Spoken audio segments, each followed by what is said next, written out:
You're listening to MinerTalk on demand exclusively on 600 ESPN El Paso. Stay up to date with MinerTalk by downloading the free 600 ESPN El Paso mobile app. All right, let's do it. We are live here, MinerTalk, presented by the Oscar Arieta Agency. UTEP getting a much-needed victory here in their first win of Conference USA play. I'm Adrian Broadus, and joined with me is the co-host of MinerTalk. He's Sal Montes.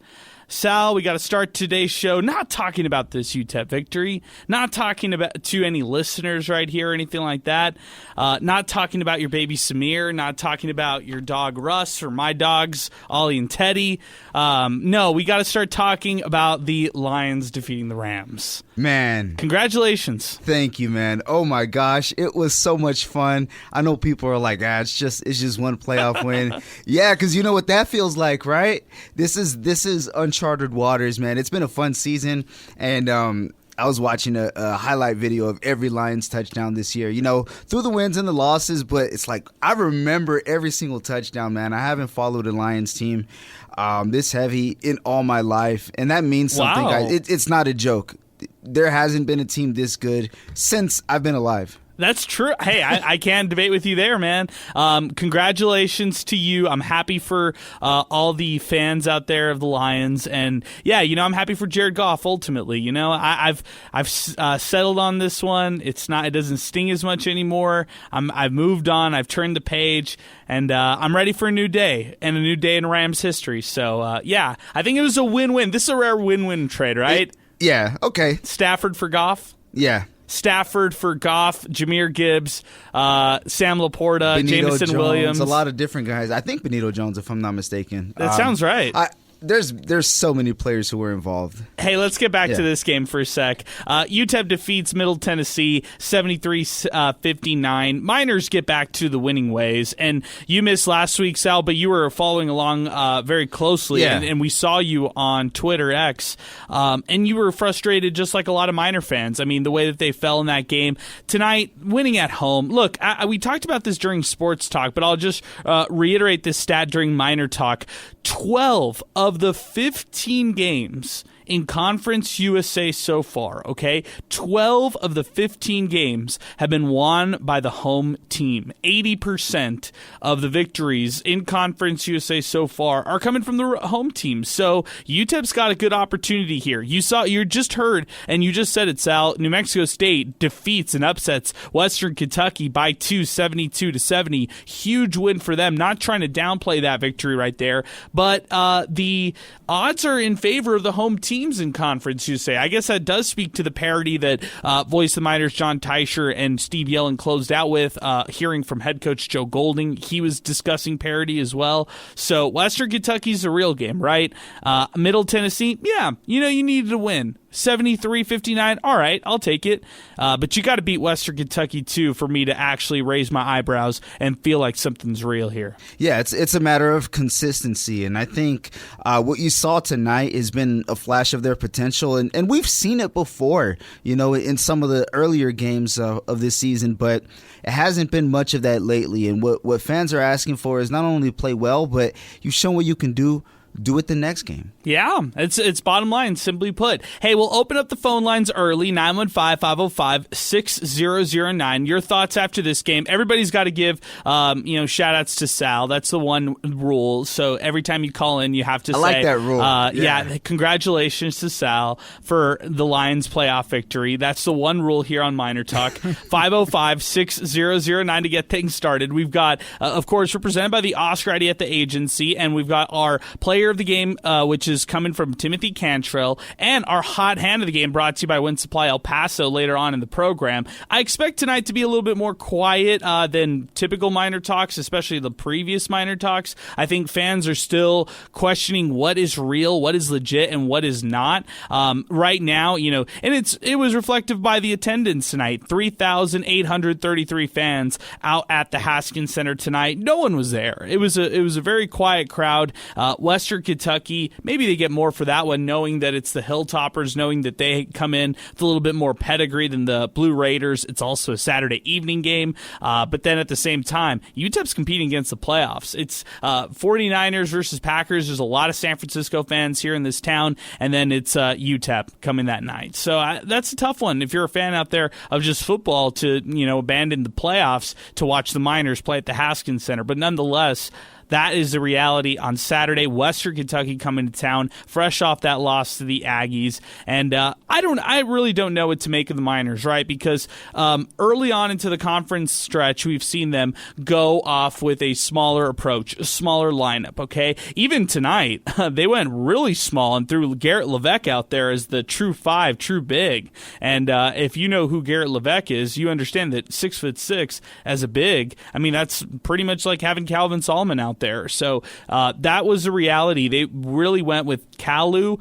Then they flipped over to Solomon. They gave Elijah Jones a little bit more playing time tonight. And then even in smaller spurts, they threw out Garrett Levesque out there as the true number 5. But that just shows you right there, Sal, that this team is really, truly pivoting to that small ball approach. I wonder if they're going to keep it up against Western Kentucky, who can really dominate on the glass.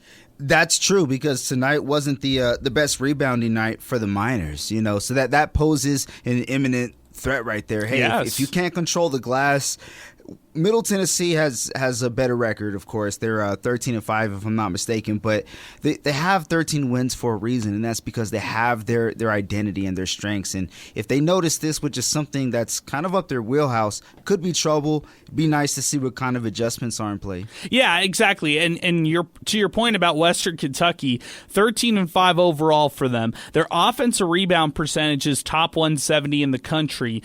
Their rebound percentage, their rebound margin almost plus 5.5. So almost 6 rebounds a game. They average more than their opponents. They defend the ball really well. They shoot the ball exceptionally well from beyond the arc, Sal. So they're a good 3-point shooting team in conference play.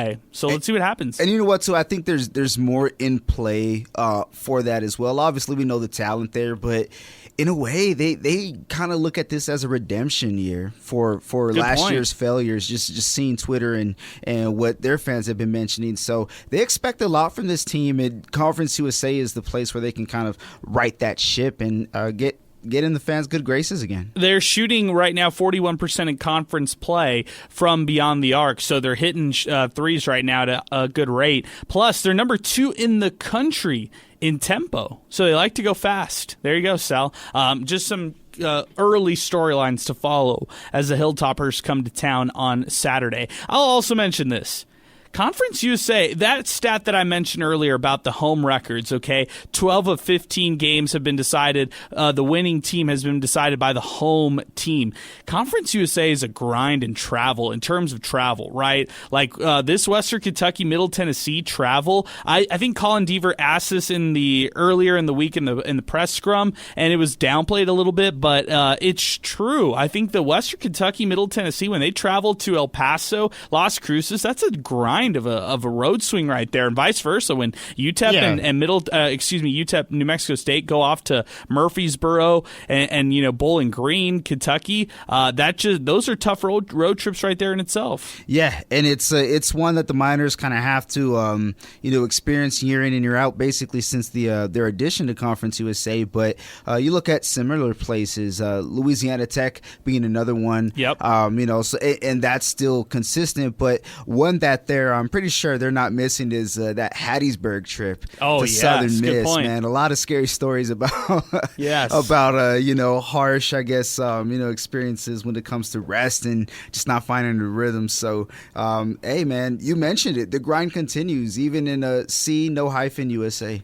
915-505-6009. Nice joke. I like it. Let's go to Mike from Austin. He's joining us first on the phone lines, 915-505-6009. Before we get to Mike, let's pause 10 seconds for station identification. You're listening to MinerTalk here on 600 ESPN El Paso.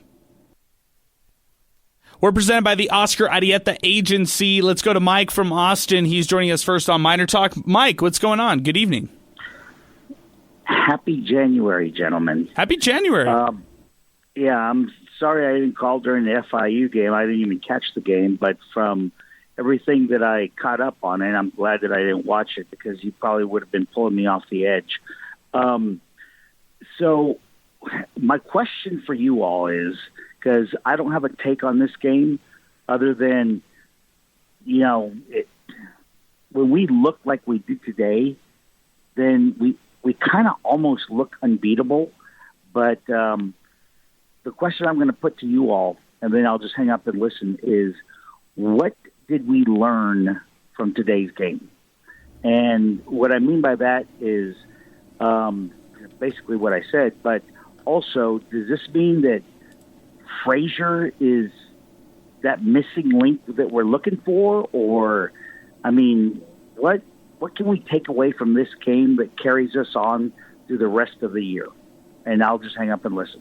Good question, Mike. I appreciate the phone call, man. Thanks for weighing in. What we learned for today? Well, we learned that, A, UTEP plays great at home, so that's the easiest takeaway. But if you needed tonight to learn that one, I'm sorry, but you probably haven't been watching much this year. They play much better at home. That's the bottom line. And, yeah, you expect this UTEP team to play much better when they're protecting the Don Haskins Center. Now, I would say this. What we learned today, does this make Otis Frazier turn the corner? No, not necessarily. Career high day for him. We can give him all the flowers he deserves. 21 points, 6 for 6 from the floor. A perfect game. By the way, when is the last time UTEP's had two guys in a single season put up perfect games? Elijah Jones had a perfect shooting performance earlier in the year. Otis Frazier tonight, a 6 for 6 performance. He did go 8 of 11 from the charity stripe, but nearly perfect game. He was plus 19. Very efficient night as well. 35 minutes, plays the most of any Miner, and then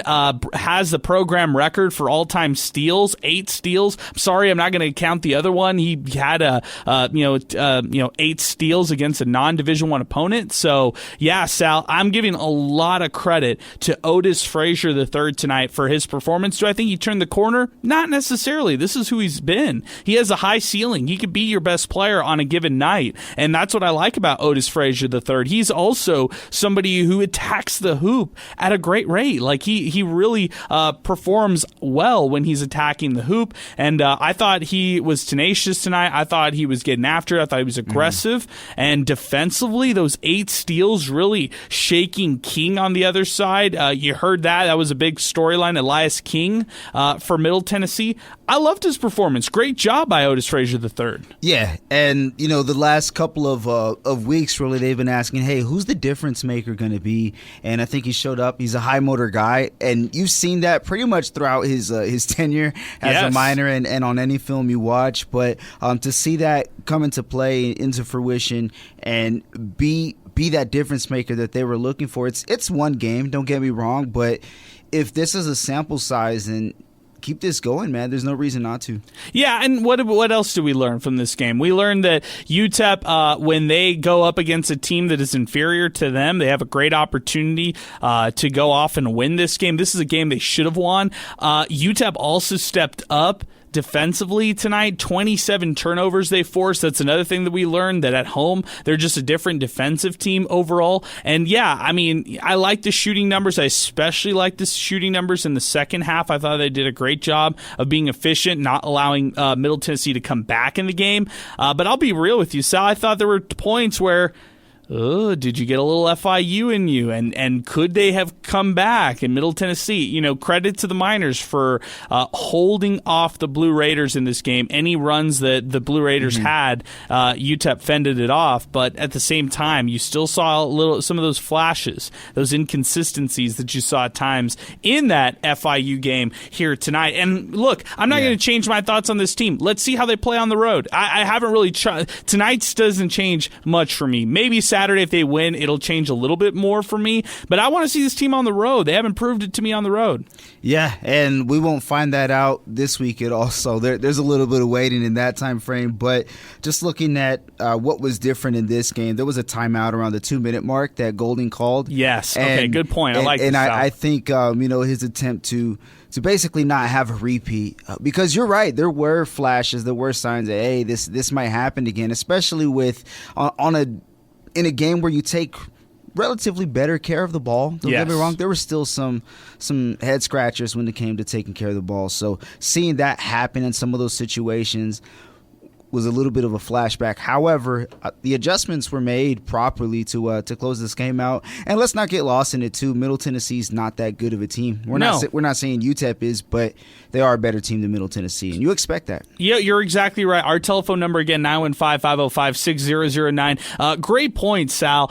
2 minutes to go in the game. Middle Tennessee hits a 3-pointer, and it was actually by Jalen Jordan. It was a 10-point game at that point, 67-57. That's what felt reminiscent of the FIU game. Quick timeout by Joe Golding. May dunk by Tay Hardy. May dunk on the other side by Middle Tennessee, but then a made jumper by Otis Frazier III to distance themselves 71-59. Miners put on the clamps defensively for the last minute, don't allow Middle Tennessee to score another bucket, and they finish out the game with a 73-59 victory. But that was the same timeout that he should have called in the Florida International game. So yes, credit to coach, learning from his mistakes, making that quick timeout, readjusting his team so nothing got out of control.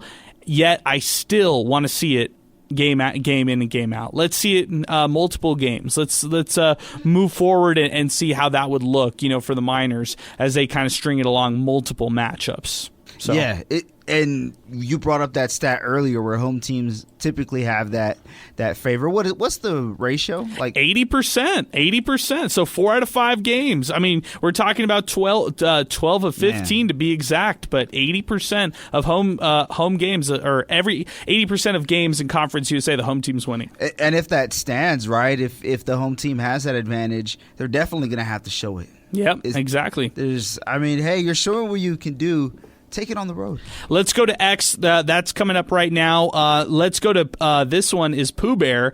He says, what a relief. The Miners get the victory. # picks up. This is coming in from Travis Allen Fortune. Great point here. UTEP lives and dies through Zid Powell. Against Division I opponents, the Miners are 7-1 when he scores 10 or more points, and they're 0-7 when he scores less than 10. How about that stat, Sal? That's a great stat there by Travis Allen Fortune. Good stuff. Yeah, the more effective he is, the better a chance it gives everybody else, because that's what he's in there for. He's in there to be a high-volume guy, and if he's not doing that, he has to find other ways to contribute, and I haven't seen much of that. However, tonight, you got to see him be, more facilitating out there and taking more command. Yeah, and I thought that the fact that he was able to score and find his number, I thought that's just a great stat. Yeah, I'm looking at it. You see the home loss against Seattle, 6 points. You see the road loss against New Mexico, 2 points.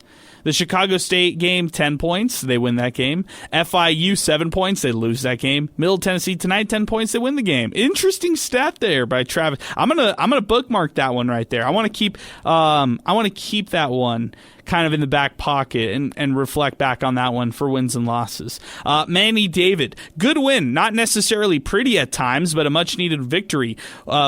Western Kentucky is going to be tough. Hopefully they can keep it close and eke out a win. # defend the dong, # MinerTalk, # go Miners. This guy at this Miner fan sends us this post. NMSU just came back and beat Western Kentucky. How many more games can UTEP really win? This guy, I'll tell you this. I think that UTEP can win as many home games as they put themselves in a good position to do so. Like, they should win all their home games. That's what I'm telling you. Maybe outside of like a Liberty or something like that. But Sal, I think that they're in a position to win these home games. Bottom line. Yeah. With that stat out there, there's really no reason why. Right. I mean, there's literally a home court advantage when it comes to Conference USA basketball, and it's kind of been like that, for the last 10, 15 years or so. There's been a lot of tough arenas to play on. Now, I'm not saying the new Conference USA is kind of on that level. Obviously, there's a difference in respect for Conference USA, but, hey, if some of these teams catch fire and knowing that it's a one-bid league, teams are going to want to put themselves in as best position as possible. And good point. There's some bitterness of some of those teams, being overlooked by the Sun Belt or maybe going to Conference USA, not being able to go back to the Sun Belt or other conferences. So there's really a lot of emotions riding on it. We'll see if this can continue up until late February, where it's really going to matter. King Eric sends us this post. You want to talk about not exceeding expectations? Middle Tennessee was picked as co-favorites to win Conference USA. They're off to an 0-4 start. Yikes. Also, NMSU with a very impressive win against an always great Western Kentucky team. Good point, Eric. Yeah, and just, to the point of parity, to the point of the home teams, just shows you what Conference USA has been this year and how far it's fallen. Last year, the debate was, wow, could Conference USA get 2 teams in the tournament? No. Yeah. They won't. This year, far from it. It's a worse league right now at this point. Cesar Cubillos, it's good to see Kevin Kalu and Calvin Solomon stepping up against a tall Middle Tennessee team. Jared Coleman-Jones was a force, but our guys played physical. Good win for UTEP. Hope to see a strong student section step up this conference season, and that's coming from Cesar Cubillos. Good stuff, Cesar. I don't know, Sal. I thought I was just so out on the Kalu topic after FIU that in this game, I probably didn't watch him with a fair eye. I think in the second half he stepped up and he had a much better rating, much better game to him. But look at his stat line when it's all said and done. And yeah, he affects the game much more than the stat line would show you. But plays 12 minutes, okay? He's starting, but he plays 12 minutes. The guy who's taking his minutes is Solomon off the bench with 17, who, by the way, only had 2 points himself. But Kalu, 2 points. He gets them both from the free throw line. He only grabbed 2 boards and played in 12 minutes today with 0 blocks, 0 steals. With Calvin Solomon, he had 5 rebounds in this game, turned the ball over twice, had an assist, and also totaled 3 steals. So do I think that position has been solved? No. But here's a bright spot. Elijah Jones, he only played, 10 minutes, scored 5 points on 2 for 2 shooting, including a 3-pointer. He had a pair of rebounds, and he had a pair of blocks. So there you go. There's your Elijah Jones stat line for the day. Yeah, the energy of these young cats is really what's kind of turning the tide a bit, and just seeing everybody kind of mesh together. That's what you've been wanting to see. You've been wanting to see guys feed off of each other, play off of each other, and just hasn't been that way recently. But looking at tonight, hey, do it again. Yeah, Terrell didn't shine as much, but I still liked his game. 3 points. He had 2 steals. He fouled out in this one. 3 turnovers. The turnovers will come with the young point guard like him, but I'm okay with them. I want him to make mistakes. I just want him to see the floor more. And Trey Horton had no points in this one, only played 7 minutes off the bench. So that's kind of the minutes distribution for all the players right there for the Miners. They kind of kept their starters. This is the first game, Sal, that you could really say that core 4, Powell, Hardy, Camper Jr., and Frazier III all played 30-plus minutes. It's the first time you can really say that among their starters right there. Yeah, and I think a big reason for them being able to do that was the discipline on defense. Nobody getting more than 3 fouls, so them not getting in foul trouble was huge. And when you can stay on the court, we see how effective these guys can be instead of having to come out for fouls or whatever the case is. So nice continuity. 915-505-6009 is our telephone number. 600 ESPN El Paso on Twitter or X, and then 600 ESPN El Paso on our free mobile app. Let's take a break right here. When we come back, we're going to start. I think we're going to start winding things up. We've got a shorter one. I think fans are looking ahead to Saturday, so we'll preview that matchup. UTEP taking on Western Kentucky. Plus, we'll hand out our hot hand of the game. That's brought to you by Wind Supply El Paso and our Timothy Cantrill Realty Player of the Night. All that coming up here. MinerTalk continues, presented by the Oscar Arieta Agency. More in a moment here on 600 ESPN El Paso.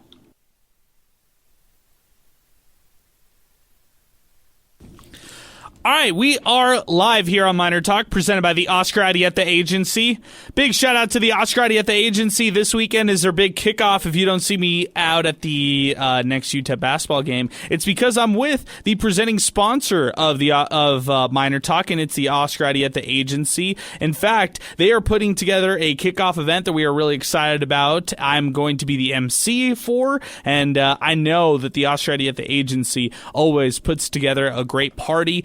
They will be out at this event. I'll be at this one as well, and then I'll be back here for MinerTalk following that event here on the broadcast as after UTEP takes on Western Kentucky. So I might have to have like an AirPod in or, watch the game off to the side on my phone or something like that, and then kind of catch up, after the fact. So nonetheless, the Oscar Arieta Agency, whether it's your home, your auto, your life insurance, your business, commercial insurance needs. In fact, if you're spending a little too much on want insurance, give them a call, 915-400-6000. You can compare your insurance policy that you currently have and see if bundling your home and auto, maybe your your auto and renter's insurance. Bundle your insurance today with the Oscar Arieta Agency and save more in the long run. That's 915-400-6000 or online at OscarArietaAgency.com. Miners right now have improved to 10-8 overall.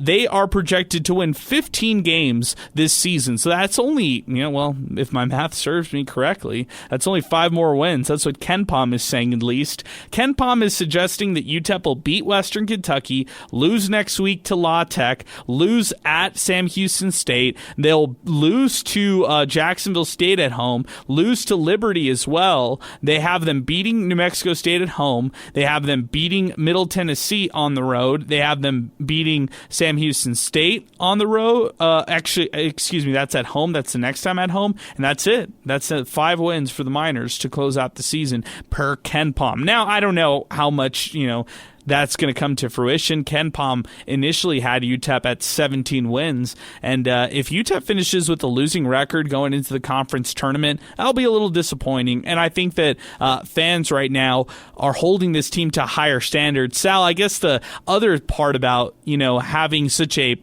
conference like Conference USA where there is a lot of parity is the fact that if UTEP was just a little bit better, they could actually win this conference right here. They're just not there yet. I can't call them a contender. It's hard to say because we haven't seen what the other teams in Conference USA look like at their best as well. I think there's some other teams who are in similar situations as UTEP, but there's some top dogs who could really kind of separate themselves as the conference goes on. One of them I thought would be Liberty, but I say thought because I expected them to just come in and steamroll. However, shows me 2 things. One, Conference USA may be a bit better than we originally thought this year, but then number 2, there's still a lot of time for improvement for some of those teams. I mean, if Liberty finishes with like 4 or 5 conference losses, that's a pretty solid start in their debut. Yeah, no doubt. I agree with that.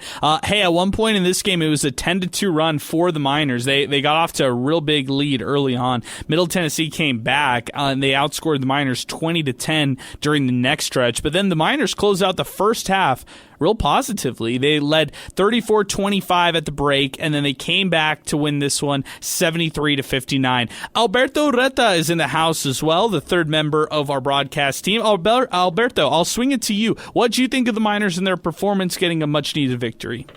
Well, I think the Miners, they played great, and they looked great on offense, and that was phenomenal for, the fans and the city and whatnot. But to me, the biggest takeaway of the night was, actually 45 minutes down the road in the NMSU Western Kentucky Hilltoppers game, because Western Kentucky had gone or was leading that game almost the entire game. NMSU goes completes like a 20-point comeback on them, and so that just really tells me that this league, like you guys were saying, is very much neck and neck, and no one has full control right now. Middle Tennessee, who the Miners have just defeated, only sit 3 games back from the Sam Houston Bearcats, who are the top of this league at a perfect 3-0. So things are going to get interesting here going into March and deeper into the season. So to me, really, just Conference USA basketball is, like we've been saying, just a bunch of home teams winning games, road teams dropping games, and waiting until the conference championship to figure out who's going to take this thing into March. Hey, I wouldn't even count out NMSU, the way that they've been playing and how they can eke out these close victories like they did tonight, 72-70 against Western Kentucky. Alberto, what do you think of Otis Frazier III's performance tonight? Yeah, I really liked it. 8 steals. That's a UTEP Miners record. That's phenomenal for him. 8 of 11 from the charity stripe, which I think is even better. Last year's free throw woes haven't been erased from my mind. But yeah, I think if Otis Frazier plays like this every game, it's going to be really difficult to beat the Miners, and especially it's going to be really difficult for them to drop games on the road. He also had 4 rebounds, so he helped out on all aspects, and he really was feeling it. I think that's what it came down to. He really was just on all aspects of the court, and it showed. Yeah, he scored at all 3 levels, which I like too. He's seeing the different versatility from Otis Frazier Frazier III is refreshing. Now, I'll caution this with, I don't think he can't be your best player, Sal. He cannot be the number one player on your team. He is better served when he's like your third or fourth best player, and that's okay. I don't think that's a bad thing. I think, just like I've seen how David Terrell is learning how to fit in on this team, Otis Frazier III knows his role, and he fits in nicely on this team. And I think the style of play for today's game, what they kind of found themselves doing best, which was just being venomous on defense, beating them to the punch and deflecting passes. Obviously, we saw the amount of turnovers they forced, but that's kind of when he's at his best, when you kind of just let him run loose out there and try to beat guys at a certain spot. I think that was incredible effort on his part. Obviously, he's going to show that game in and game out when it comes to the effort, but to see that, kind of stack on top of each other, getting one good play after another, really helped out. We haven't seen that much recently, so yeah, man, good sign right there. Yeah, I think so too, Sal. I really agree. Hey, let's continue. 915-505-6009. If anybody would like to duck in a late call, now is the time to do it. 915-505-6009 to get into the program. And we're also available 600 ESPN El Paso on Twitter or X, and 600 ESPN El Paso, our free mobile app. If you'd like to weigh in on the program, now is the time to do it here as we are starting to wind down. UTEP wins 73-59. Let's start off with some awards, and let's start off with our hot hand of the game. In this one, let's go Tay Hardy, 20 points on 7 of 14 from the field. He had a trio of three-pointers, and he had 2 assists in this game in 34 minutes of action. Tay Hardy, a steal in this game to close it on the defensive side of the ball, and also scores into 20-point, had another 20-point performance, and he is the hot hand of the game. This is brought to you by Win Supply El Paso. You can rely on their 50 years of service. Choose a trustworthy HVAC system supplier here in El Paso, like Win Supply El Paso. Make Win Supply El Paso your HVAC system supplier by calling 915-859-3817 or visit them online, winsupplyelpaso.com, and hit the Find a Dealer tab on Win Supply to check out their champion heaters right now. Check out their Master Cool dealers and all sorts of stuff on winsupplyelpaso.com. Sal, you good with that one? Tay Hardy, the hot hand of the game. Yeah, we saw some of those heat check threes go in, and had some big momentum shots, and a guy you could kind of rely on pretty much all game. So good choice. Hey, Alberto, last MinerTalk, we had a caller suggest that Tay Hardy shouldn't have been benched those final minutes, and it felt like tonight Tay Hardy had, a little bit to prove, but not to the coaching staff. That's not what I'm saying, but maybe to everybody else out there, just showing what he's able to do, be efficient on the shooting end, but also be productive. Yeah, definitely. Any Miner fans that watch a significant amount of Miner basketball know that Tay Hardy should have been on the floor at the last seconds of that game, last game for the Miners, and the outcome could have been a little bit different, and he is the leader on offense. He is this team. He is the veteran leader, and a lot of the people have a lot of faith in him, myself included, and I know he needs to be on the floor to make an impact and to be able to lead his guys. He saw 33 minutes today, and he shot 3 of 7 from the 3, which is what I really liked. And so, yeah, I'm glad to see him continue to get minutes and is able to get this win. So let's see how he continues these performances as conference play continues. Most definitely. Let's go to our player of the game. This is brought to you by Timothy Cantrell Realty. Let's go to none other, Otis Frazier III. Easy enough for this one. 21 points. He also could have won the hot hand because he was 6 of 6 shooting from the field tonight, and he contributed with 4 rebounds, 8 steals, program record for Otis Frazier III in 35 minutes of action. In the first half, in the second half, he was plus 20 in terms of efficiency, 15 points in the second half, and he hit a three-pointer to go along with his magical performance, a career point performance for Otis Frazier III, and a program-setting 8-steal game out of Otis Frazier III. Big performance by him. I'm super happy for him, and he is the player of the night. This is by Timothy Cantrell Realty. He brings us the player of the night each and every Miner Talk. Check him out on Instagram or Facebook, Timothy Cantrell Realtor. Give him a call, 915-204-8441. Check him out online, timothycantrell.com. And like I said, Timothy Cantrell Realtor on Facebook or Instagram for the new listings and tips here today. Sal, as we turn the page and we look to Western Kentucky, gut feeling, Western Kentucky, UTEP, win or loss? Is it a win or loss for this team? I'm going to say a loss. I think Western Kentucky is going to be too much to handle. Just want to see the Miners go out there and play efficient basketball. If you're going to go down, go down because they're the better team. Don't shoot yourself in the foot. Alberto? I'm not sure. Oh, you got to give it a pick. Come on, man. For the next game? Yes. Yes. Yeah, I think that after what the Western Kentucky did, I think they're going to come out here and lay an egg, and the Miners are going to be able to do the Conference USA thing and win a home game. Okay, okay. I will go with Western Kentucky as well. I think UTEP still has a lot to prove to fans, to media members like us, and to themselves. They got to prove they can beat some better teams right now here on their schedule. Look at the schedule ahead, Sal. Western Kentucky, La Tech, Sam Houston State, Jacksonville State. I don't want to suggest too much, but are we looking at a losing streak ahead for the Miners? There could be, especially if they exhibit what we've seen before. However, we've also seen some positives. So we ask for them to improve on the road. They have that chance. They do. They definitely do. Next week, La Tech, Sam Houston State, those are two quality opponents. Let's see if the Miners can beat either of them or if they'll fall in those like they have fallen in other road matches this entire season. Hey, I think that'll do it for us here on Miner Talk. Shorter show tonight, but rightfully so. It's Thursday evening, and I think everybody's ready for us to turn the page and look over to UTEP Western Kentucky. And we'll be back Saturday here on Miner Talk. For Sal Montes, for Alberto Reta, I'm Adrian Broadus signing off and saying good night. Thanks for listening to Miner Talk here on 600 ESPN El Paso.